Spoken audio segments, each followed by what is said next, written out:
കാസർഗോഡ് ജില്ലാ കമ്മിറ്റിയാണ്. അദ്ദേഹത്തെയും സ്വാഗതം ചെയ്തുകൊള്ളുന്നു. അധ്യക്ഷ സ്ഥാനത്തേക്ക് രവീന്ദ്രകുമാറെ ക്ഷണിച്ചുകൊണ്ട് നിർത്തുന്നു. നന്ദി, നമസ്കാരം. രാവിലെ മുതൽ പ്രൗഢ ഗംഭീരമായ ഒരു ഉദ്ഘാടന സദസ്സാണ് ഇവിടെ നടന്നത്. നമ്മുടെ മഞ്ചേശ്വരം MLA ഒരു ഉറപ്പ് നമുക്ക് ലഭിച്ചത് തന്നെ വളരെ നല്ല കാര്യമാണ്. നമ്മുടെ KJUവിന്റെ രജത ജൂബിലി വർഷത്തിലേക്ക് കടക്കുകയാണ് ഈ വർഷം. നമ്മുടെ രജത ജൂബിലി വർഷത്തിൽ നമ്മൾ വർഷങ്ങളായി പോരാടുന്ന ക്ഷേമനിധി വിഷയത്തിൽ ഒരു തീരുമാനം ഉണ്ടാകും എന്ന ഒരു ശുഭ പ്രതീക്ഷയാണ് നമുക്ക് രാവിലെ ഇവിടെ ലഭിച്ചത്. നമ്മളിതിനു മുമ്പും നമ്മുടെ കേരളത്തിലെ മുഴുവൻ 140 MLA-മാർക്ക് നിവേദനം നൽകിയിരുന്നു. അതിന്റെ അടിസ്ഥാനത്തിൽ നമ്മൾക്ക് ക്ഷേമനിധിക്കായി KM മാണി ധനകാര്യമന്ത്രി ആയിരുന്ന കാലത്ത് 2 കോടി രൂപ നമ്മുടെ ക്ഷേമനിധിക്കായി മാറ്റിവെച്ചെങ്കിലും പിന്നീട് ആ തുടർ പ്രവർത്തനം നടന്നില്ല. ഇന്നും KJU സംസ്ഥാന നേതൃത്വം ഉൾപ്പെടെ നമ്മുടെ ക്ഷേമനിധി പ്രവർത്തനങ്ങൾക്കായി പോരാടി വരികയാണ്. നമ്മുടെ കേരളത്തിലെ 140 MLA-മാർക്കും നമ്മുടെ ക്ഷേമനിധി സംബന്ധിച്ചിട്ട് ഒരു നിവേദനം നൽകണം എന്ന് ആവശ്യപ്പെട്ടിട്ടുണ്ട്. ആ നിവേദനം നിയമസഭയിൽ എത്തുമ്പോൾ അത് ടേക്കപ്പ് ചെയ്ത് നമ്മുടെ കേരളത്തിലെ പ്രാദേശിക മാധ്യമ പ്രവർത്തകർക്ക് വേണ്ടി ആ വിഷയം ശക്തമായി ഉന്നത പ്രവർത്തനങ്ങൾ നടത്തുമെന്ന് നമുക്ക് ഉറപ്പ് നൽകിയിട്ടുണ്ട്. അതുകൊണ്ടാണ് ഞാൻ പറയുന്നത്, നമ്മുടെ രജത ജൂബിലി വർഷത്തിൽ ഇത് നമുക്ക് പ്രാവർത്തികമാകും എന്ന് തന്നെ പ്രതീക്ഷിക്കാം. മേഖലയാണ് മഞ്ചേശ്വരം. മറ്റു മേഖലകളിൽ നിന്നെല്ലാം ഇവിടെ പ്രാതിനിധ്യം ഉണ്ട്.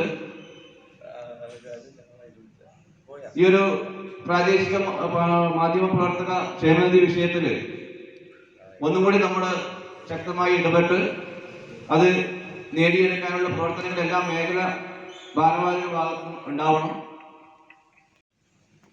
നമ്മൾ സാധാരണ പറയുന്നുണ്ട്, അണയാൻ പോകുന്ന വിളക്ക് ആളിക്കത്തും എന്ന് നമ്മൾ പറയുന്നുണ്ട്. നമുക്ക് ആ കഴിഞ്ഞ ഒരു വർഷത്തിന് മുമ്പ്, ഒരു വർഷം കഴിഞ്ഞ ഒരു വർഷത്തിനിടയിൽ ഒരു പ്രവർത്തനവും KRMUവിന്റെ ഭാഗത്തു നിന്ന് നമ്മൾ കാണുന്നില്ല. അത്തരത്തിലുള്ള സംഘടന ഉണ്ടോ എന്ന് പോലും നമുക്ക്.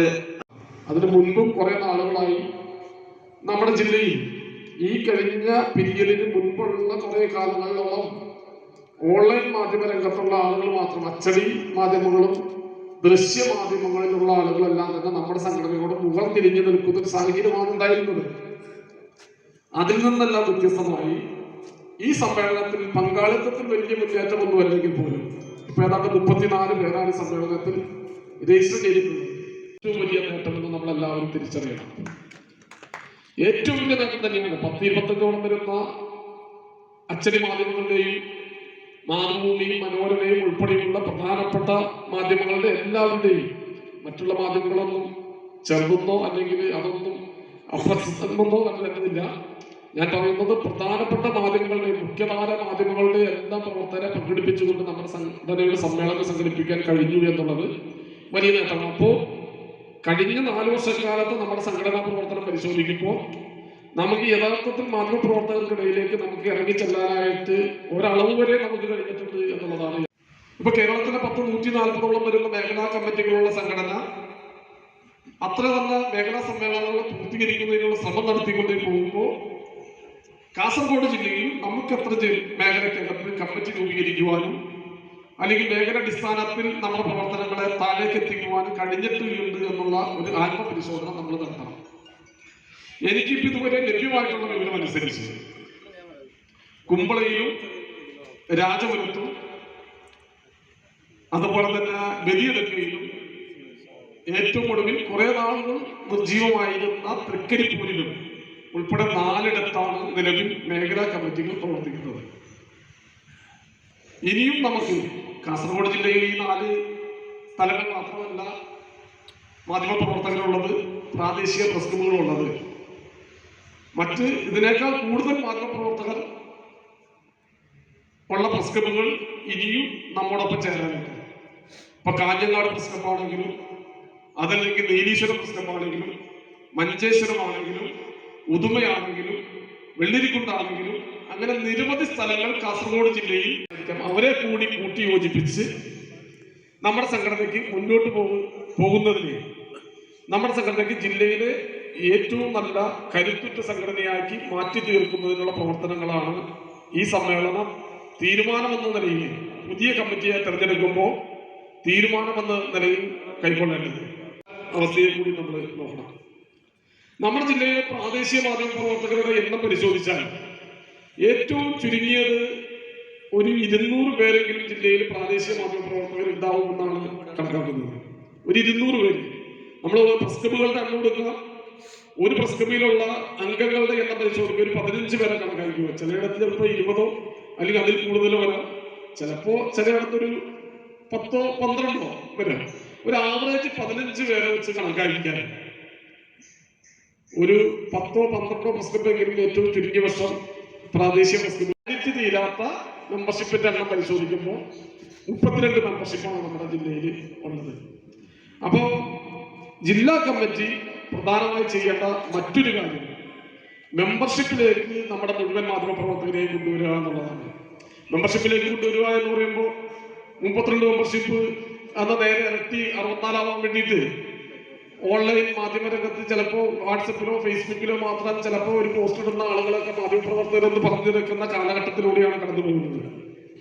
അപ്പൊ അത് അവരെയൊക്കെയാണ് നമുക്ക് 200 മേടിച്ചിട്ട് മെമ്പർമാരാക്കാൻ പരിശോധിച്ച് അവർ മാധ്യമ പ്രവർത്തകരാണെന്ന ഉത്തമ ബോധ്യത്തിന്റെ അടിസ്ഥാനത്തിൽ മാത്രമേ നമുക്ക് അവരെ മെമ്പർഷിപ്പിലേക്ക് കൊണ്ടുവരാൻ പാടുള്ളൂ.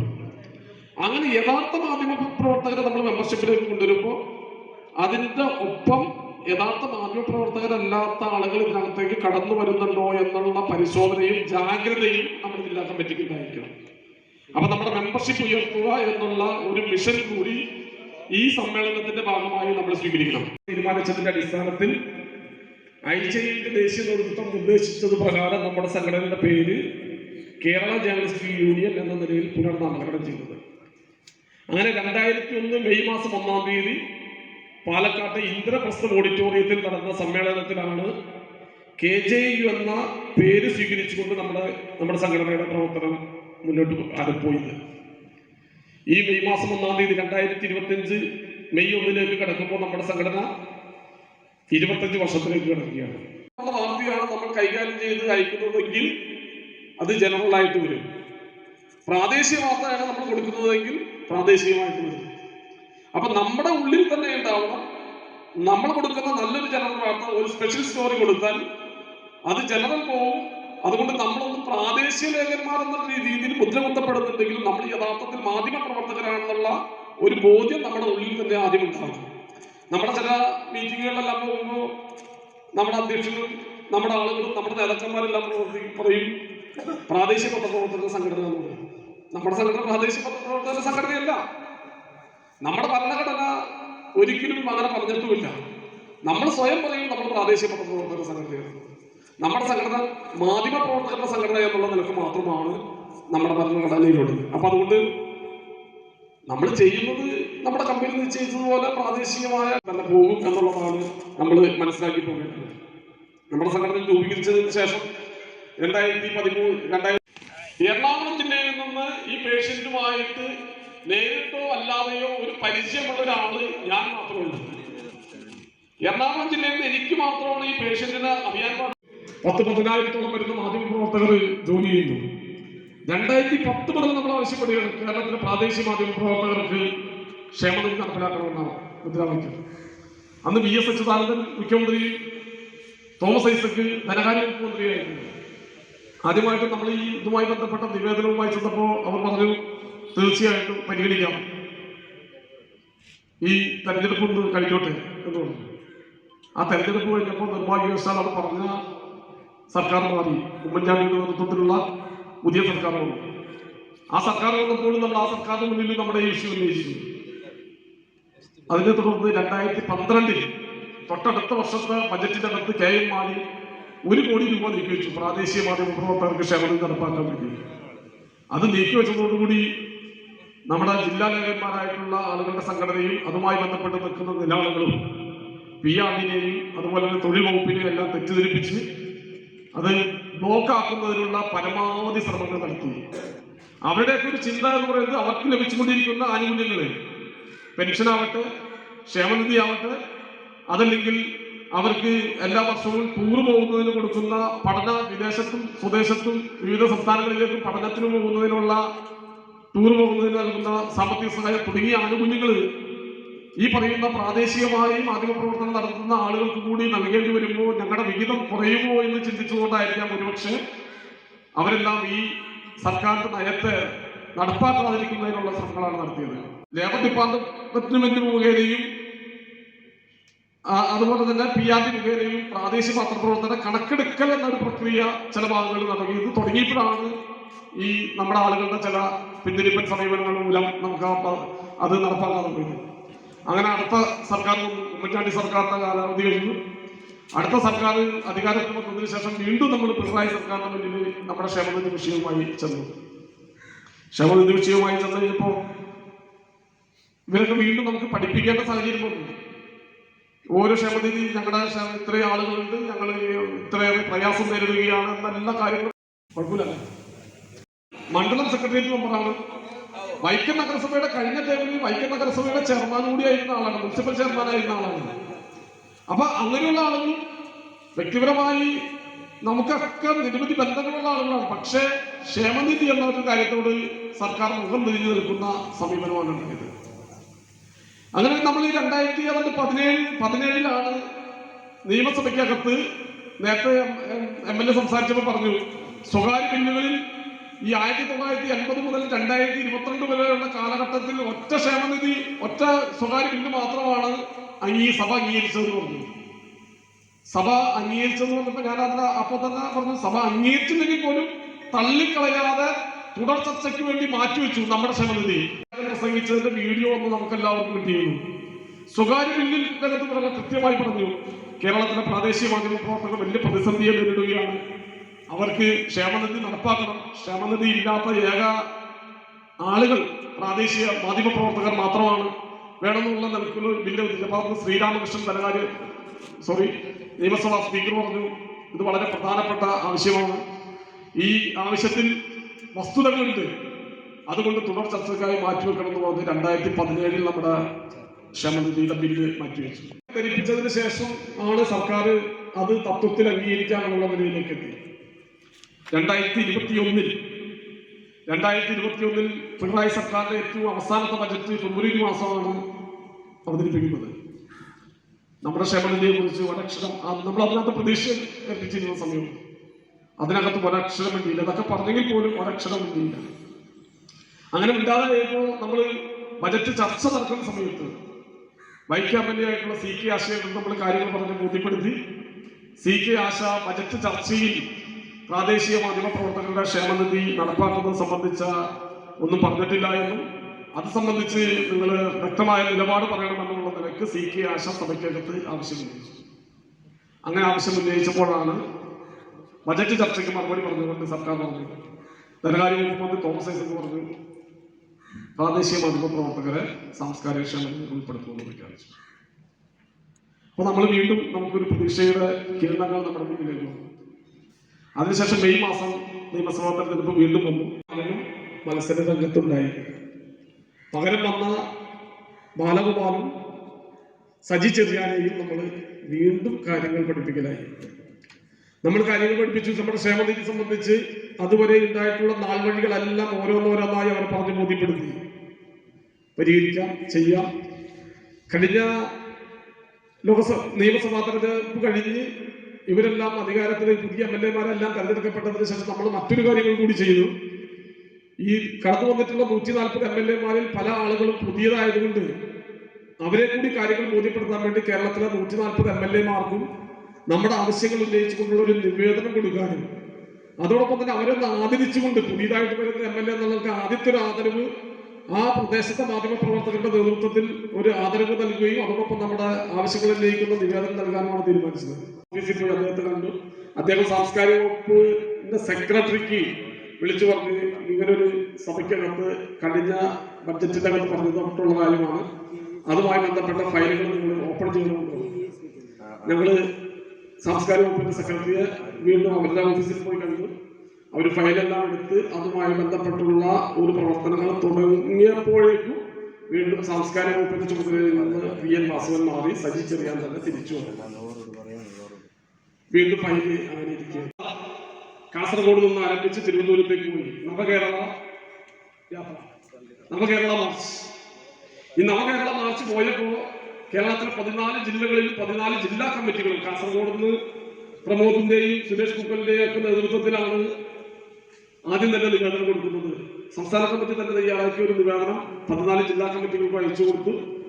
ഓരോ ജില്ലയിലെത്തുമ്പോഴും ആ നിവേദനങ്ങൾ നമ്മുടെ ജില്ലാ കമ്മിറ്റികൾ കൊടുത്തുകൊണ്ടിരുന്നത് സെയിം നിവേദനങ്ങളാണ് കൊടുക്കുന്നത്. അപ്പൊ ഏതാണ്ട് 7ാമത്തെ 8ാമത്തെ ജില്ലാ കമ്മിറ്റിയാണ് എറണാകുളത്ത് വരുമ്പോൾ നമുക്കറിയാം. പക്ഷെ ജില്ലാ അടിസ്ഥാനത്തിൽ വേണ്ട സംസ്ഥാന അടിസ്ഥാനത്തിൽ തന്നെയാണ് നമ്മൾ 500-ലേറെ മാധ്യമപ്രവർത്തകർ പങ്കെടുത്ത സമരമാണ് നമ്മൾ കഴിഞ്ഞ ഒക്ടോബർ മാസം 16-ാം തീയതി 1.5 മാസം മുൻപ് നമ്മൾ സംഘടിപ്പിച്ചത്. കാസർഗോഡ് ജില്ലയിൽ നിന്നും പങ്കെടുത്ത ആളുകളുടെ എണ്ണം ഞാൻ പറയുന്നില്ല, സെക്രട്ടറി വയ്ക്കുന്ന റിപ്പോർട്ടിൽ അത് ഉണ്ടാവുമെന്നാണ് ഞാൻ പ്രതീക്ഷിക്കുന്നത്. സെക്രട്ടറി റിപ്പോർട്ട് വയ്ക്കും. റിപ്പോർട്ടിൽ എത്ര ആള് പങ്കെടുത്തു എന്നുള്ളത് നമുക്ക് പിന്നീട് പരിശോധിക്കാം. ഞാൻ പറഞ്ഞു, നമ്മൾ ഉജ്ജ്വലമായ ഒരു മാർച്ച് കേരളത്തിലെ മാധ്യമപ്രവർത്തകരുടെ ചരിത്രത്തിൽ എന്നും തങ്കലിപികളാൽ എഴുതി ചേർക്കാൻ കഴിയുന്ന അത്രയേറെ ശക്തമായൊരു മാർച്ച് സംഘടിപ്പിക്കാൻ നമുക്ക് തലസ്ഥാനത്ത് കഴിഞ്ഞു. ഇപ്പോഴും നമ്മൾ നമ്മുടെ ക്ഷേമനിധിക്ക് വേണ്ടിയുള്ള ജൈത്രയാത്ര തുടരുകയാണ്. പലരും നിരാശയോടുകൂടി ചോദിക്കാറുണ്ട്, എന്തിനു വേണ്ടിയാണ് ഈ സംഘടനയ്ക്കകത്ത് നിലനിൽക്കുന്നത്? ഒരു ആനുകൂല്യവും നമുക്ക് നേടാൻ കഴിയുന്നില്ലല്ലോ. എത്ര കാലമായി നമ്മൾ ഈ ക്ഷേമനിധി എന്ന ആവശ്യം ഉന്നയിക്കുന്നു? പ്രത്യേകമായ നന്ദി അറിയിക്കുന്നു.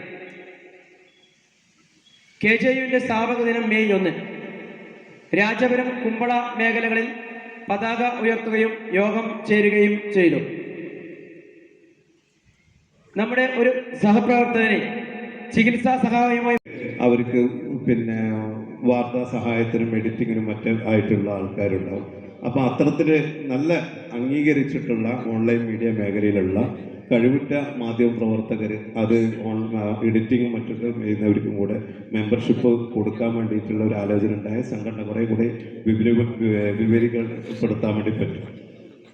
അതേപോലെ തന്നെ ഏറ്റവും പ്രധാനപ്പെട്ട എനിക്ക് സന്തോഷം തോന്നിയ മറ്റൊരു സംഭവമാണ് നമ്മുടെ മുൻകാല മേഖലയിൽ പ്രവർത്തിച്ചിട്ടുള്ള മാധ്യമ പ്രവർത്തകരെയും അതുപോലെ തന്നെ സാമൂഹ്യ പ്രവർത്തകരൊക്കെ ആദരിച്ചത്. അതിനും ഈ ജില്ലാ കമ്മിറ്റിയെ പ്രത്യേക അഭിനന്ദനം അറിയിച്ചുകൊണ്ട് നിർത്തുന്നു. നന്ദി, നമസ്കാരം. ആള് ജില്ലാ പ്രസിഡന്റ് ആ ഒരു സാഹചര്യം അനുസരിച്ച് വേണമായിരുന്നു ജില്ലാ സമ്മേളനം വിളിക്കാൻ. അതുണ്ടായില്ല. അത് വളരെ മോശമായൊരു രീതിയാണ്. ഇത് ആവർത്തിക്കാൻ പാടില്ല. പിന്നെ ജില്ലാ കമ്മിറ്റി യോഗങ്ങൾ വർഷത്തിൽ എത്ര തവണ കൂടുന്നുണ്ട് എന്ന് എനിക്ക് കൃത്യമായിട്ട് അറിയില്ല, ജില്ലാ ഭാരവാഹി അല്ലാത്തതുകൊണ്ട്. ഏറ്റവും കുറഞ്ഞത് 3 മാസത്തിൽ ഒരിക്കലെങ്കിലും ജില്ലാ കമ്മിറ്റി കൂടി ആ 3 മാസത്തെ പ്രവർത്തനങ്ങൾ വിലയിരുത്തുകയും അടുത്ത 3 മാസത്തേക്കുള്ള പദ്ധതികൾ ടാർഗറ്റ് ചെയ്ത് അതിന് വേണ്ട പ്രവർത്തനങ്ങൾ ഏകീകരിച്ച് മേഖലാ കമ്മിറ്റിയുടെ സഹകരണത്തോടുകൂടെ സെക്രട്ടറിയുടെ റിപ്പോർട്ട് കഴിഞ്ഞ റിപ്പോർട്ടിനകത്ത് കഴിഞ്ഞകാല പ്രവർത്തനങ്ങൾ 19-ൽ നടന്ന ജില്ലാ സമ്മേളനം ഞാൻ ഇടക്കാലം ഇപ്പോൾ നിലവിലുള്ള സെക്രട്ടറി എന്ന് പറഞ്ഞു, സെക്രട്ടറിയുടെ ഒഴികൾ പറഞ്ഞു. അപ്പോൾ സ്വാഭാവികമായിട്ട് ഒരു കൺഫ്യൂഷൻ ഉണ്ടാക്കി. എത്ര വർഷമാണ് നമ്മുടെ ദൈവാർഷികമാണോ അല്ലെങ്കിൽ എത്ര വർഷമാണ് സമ്മേളനം? നമ്മളൊരു സമ്മേളനത്തിൽ വെക്കുമ്പോൾ ഒഴിവുകളും നികത്തലും സ്വാഭാവികമാണ്, അതിൻ്റെ റിപ്പോർട്ടിനകത്ത് വരും.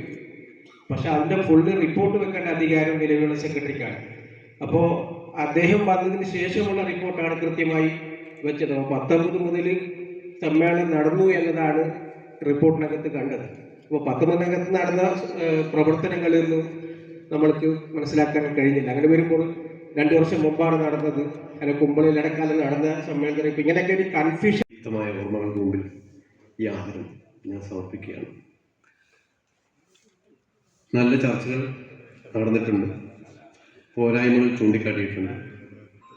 ജില്ലാ സമ്മേളനത്തിലെ ആദ്യത്തെ ഒരാളെന്ന നിലയിൽ നിലവിലുള്ള ഈ പോരായ്മകൾ പരിഹരിച്ചുകൊണ്ട് മുന്നോട്ട് പോകണം. നല്ല ജില്ലാ കമ്മിറ്റി, നല്ല നിലയിൽ പ്രവർത്തിക്കുന്ന ജില്ലാ കമ്മിറ്റി നിലവിൽ വരണം. സംസ്ഥാന സെക്രട്ടറി സ്മിജൻ്റെ ഏറ്റവും നല്ല നിലയിലുള്ള അഭിപ്രായങ്ങൾ അത് മുഖവില കൊടുത്തുകൊണ്ട് മുന്നോട്ട് പോകാൻ കഴിയണം. എല്ലാവരെയും 40 വർഷം മുമ്പ് മാധ്യമരംഗത്ത് കാസർഗോഡ് ജില്ലയിൽ ആദ്യം ഈ മേഖലയിലുണ്ടായിരുന്ന പത്രപ്രവർത്തകനാണ് നാഗി അബ്ദുള്ള മാഷ്. അദ്ദേഹം പോസ്റ്റ് കാർഡിലായിരുന്നു പത്രവാർത്തകൾ കാസർഗോഡ് മാതൃ ബ്യൂറോയിലേക്ക് അയച്ചിരുന്നത്. ഏറെക്കാലം അദ്ദേഹം ഈ പ്രദേശത്തിൻ്റെ ഒരു മുതിർന്ന മാധ്യമപ്രവർത്തകൻ എന്നുള്ള നിലയിൽ ഈ പ്രദേശത്തെ മാധ്യമപ്രവർത്തകർ അദ്ദേഹത്തെ ഓർക്കണം. അദ്ദേഹത്തിൻ്റെ ഓർമ്മ പങ്കുവെച്ചുകൊണ്ട് ഞാൻ നിർത്തുന്നു. ത്തിനും ഓരോ യോഗത്തിനുമുണ്ട്. നന്ദി രേഖപ്പെടുത്തുന്നു. ഇത്തരത്തിലായിരിക്കണം നമ്മുടെ സമ്മേളനങ്ങളും ഓരോ യോഗങ്ങളും. കൃത്യമായി അഭിപ്രായങ്ങളും വിമർശനങ്ങളും ഉണ്ടെങ്കിൽ എല്ലാം തുറന്നു പറയാനുള്ളൊരു ാണ് അദ്ദേഹം നമ്മുടെ ഈ കുമ്പള മാധ്യമപ്രവർത്തകർ അദ്ദേഹത്തെ ഓർക്കുന്നത് എന്ന് കൂടി ഞാൻ ഈ അവസരത്തിൽ അറിയിക്കുന്നു. അടുത്തത് ഈ ചർച്ചയ്ക്കുള്ള ഈ അഭിപ്രായങ്ങൾക്കുള്ള മറുപടിയാണ്. കമ്മിറ്റി എല്ലാവർക്കും എൻ്റെ അഭിനന്ദനം അറിയിക്കുന്നു.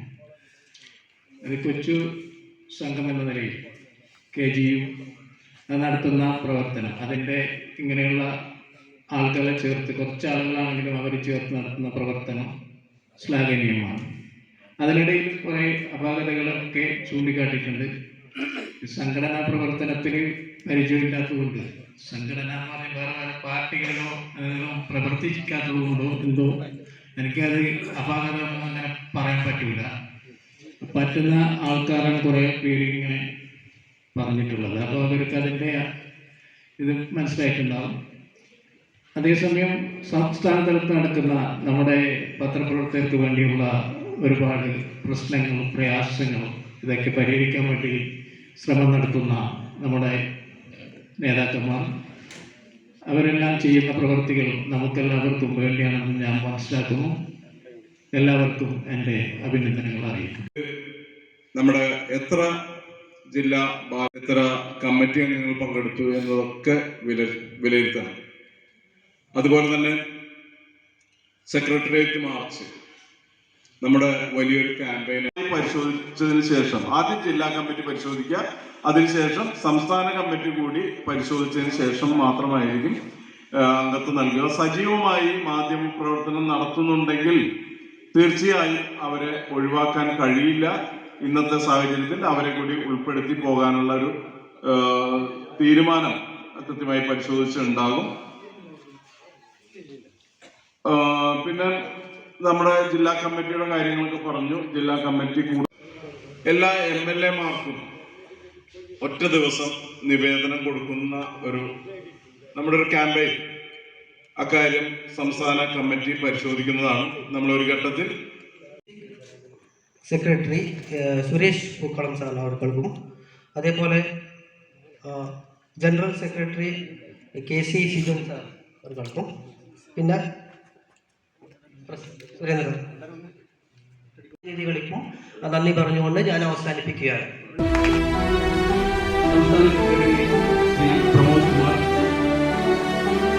സാമൂഹിക പ്രവർത്തകരുമായ നമ്മുടെ ശ്രീ അബ്ബാസ് K. മോഹൻദ, ജില്ലാ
പ്രിന്റ് മീഡിയയിലാണ്, വിഷ്വൽ മീഡിയയിലാണ് മാത്രമല്ല ഓൺലൈൻ മീഡിയയിൽ ധാരാളം ആളുകൾ നമ്മുടെ പ്രവർത്തകരെ കാണുന്നു.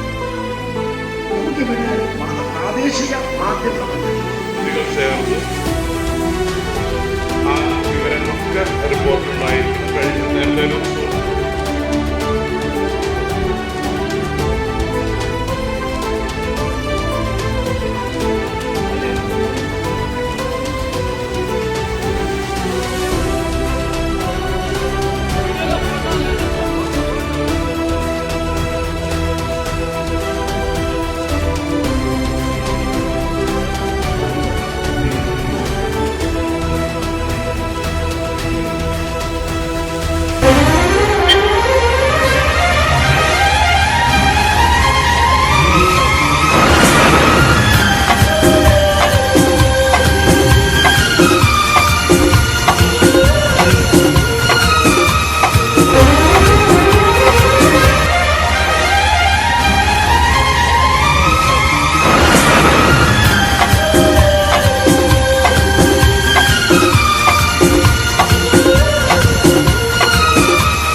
മറിയം ബോഡി ലോഷന് വെല്ലുന്നൊരു ലോഷൻ നമ്മുടെ കയ്യിൽ എത്തിയിട്ടുണ്ട്. അൽ ഫലാജ് പെർഫ്യൂം ഇൻഡസ്ട്രി എന്നുള്ള ബ്രാൻഡിന്റെ മുസ്കാൻ എന്ന് പറഞ്ഞിട്ടുള്ള ഒരു ബോഡി ലോഷൻ ആണ്. ഇതിന്റെ ബോക്സും കാര്യങ്ങളൊക്കെ ഇതാ ഈ രൂപത്തിലാണ്. നല്ലൊരു ഗിഫ്റ്റിംഗ് പ്രസന്റേഷനും കാര്യങ്ങളൊക്കെ കൊടുത്തിട്ടുണ്ട്. ഇവിടെ നല്ലൊരു മുസ്കാൻ എന്ന അറബിയിൽ കാലിഗ്രഫിയും കാര്യങ്ങളൊക്കെ കൊടുത്തിട്ടുണ്ട്. നല്ല ബ്യൂട്ടിഫുൾ ആയിട്ടുള്ള പ്രസന്റേഷൻ കേട്ടോ. ജസ്റ്റ് ഓപ്പൺ ചെയ്തുതരാം. ഈ രൂപത്തിലായിരിക്കും ഇതിന്റെ ഓപ്പണിങ്ങും പ്രസന്റേഷനും വരുന്നത്. ഇതാണ് മുസ്കാൻ എന്ന് പറഞ്ഞിട്ടുള്ള ബോഡി ലോഷൻ. എന്റെ മോനെ ഇതിന്റെ സ്മെല്ല് സ്നിഫ് ചെയ്യുന്ന വേണം, വേറെ ലെവൽ സ്മെല്ല്. കാരണം മറിയം ബോഡി ലോഷൻ വർഷങ്ങളായിട്ട് ഞാൻ യൂസ് ചെയ്തുകൊണ്ടിരിക്കുന്ന ഒരു ബോഡി ലോഷൻ ആയിരുന്നു. പക്ഷേ മുസ്കാൻ കിട്ടിയതിന് ശേഷം മറിയം ബോഡി ലോഷൻ ഒന്നുമല്ല ചെയ്യുന്ന ഓൾമോസ്റ്റ് ഒരു 99.9% പേരും ഈ ഒരു ഫ്രാഗ്രൻസ് ഇഷ്ടപ്പെടും. കാരണം നല്ലൊരു സ്വീറ്റ് ആയിട്ടുള്ള floral, fruity, vanilla, creamy, candy, milky സ്മെല്ലാണ് മുസ്കാനിൽ വരുന്നത്. വേറെ ലെവൽ സാധനം. ട്രൈ ചെയ്ത് നോക്കി, ഏതായാലും ഡിസപ്പോയിന്റഡ് ആവില്ല. മറിയത്തിനെ കാട്ടിയും അത്യാവശ്യം നല്ല ലാസ്റ്റിംഗ് കിട്ടുന്നുണ്ട്. ഇത് നിങ്ങൾ GCCയിലൊക്കെ കുളിച്ച് കഴിഞ്ഞ ശേഷം നെക്കിലൊക്കെ അപ്ലൈ ചെയ്യുന്നുണ്ട്.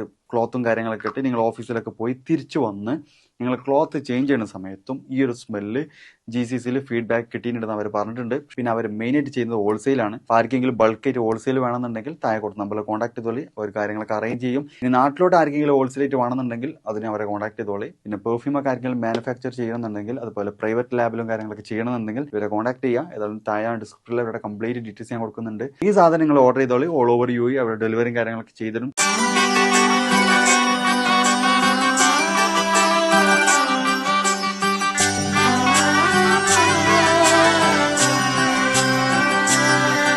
ഇവളണിയും പൊന്നല്ലേ, കനവുണരും ദിനമല്ലേ, മൊഞ്ചത്തി പെണ്ണിൻ നിൻ മനം, പെണ്ണഴകിനു മിഴിവേകി എന്നെന്നും നിന്നില്ലേ, മാറ്റേറും പൊന്നിൻ താരമേ.